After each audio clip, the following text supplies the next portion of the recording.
Good afternoon, everyone. My name is Matthew Rowell, and I will be going over my proposed organizational culture transformation at the 21st Communications Squadron.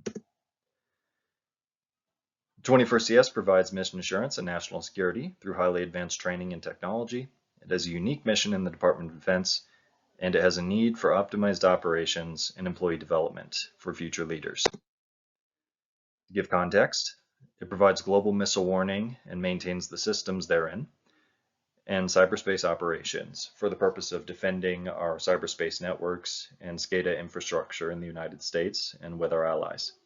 It's a military unit with frequent personnel rotations every 3 to 4 years, so you have constant turnover, and some other challenges have to do with rapid redesignations and identity shifts, because ever since it was established in the early 20th century in France, it's been jumping around, eventually ending up at Peterson Space Force Base, Colorado, but it has undergone frequent name redesignations and ownership shifts, which I think contributes to its difficulty in establishing an identity and a team cohesion.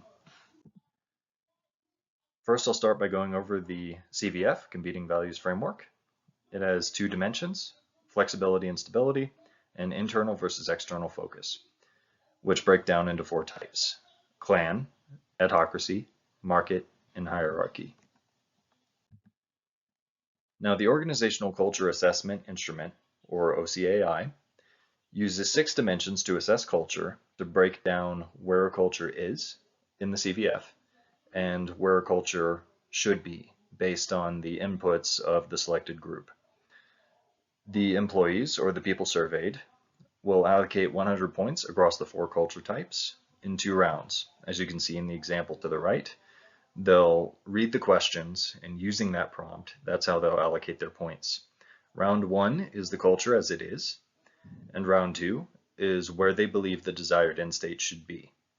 And it will help management to diagnose gaps in where they would like the culture to be and to guide the shift.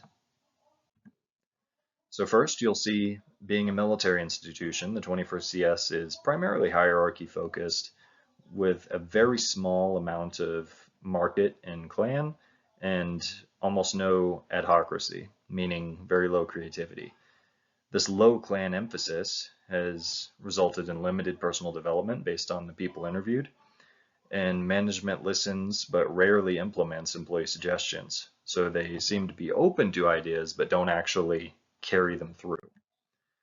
And here we see that there's still a high emphasis on hierarchy, but clan is much more prioritized in the desired end state of the employees, with a little bit more adhocracy, showing that they would like more development and more creativity fostered, i.e. innovation.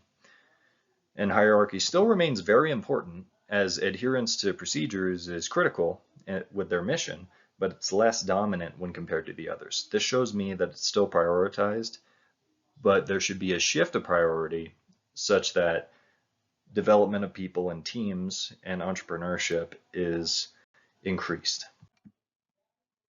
Now, in the gap analysis, we can see here that the current state has very strict top-down control, and the desired end state is to foster team building and innovation.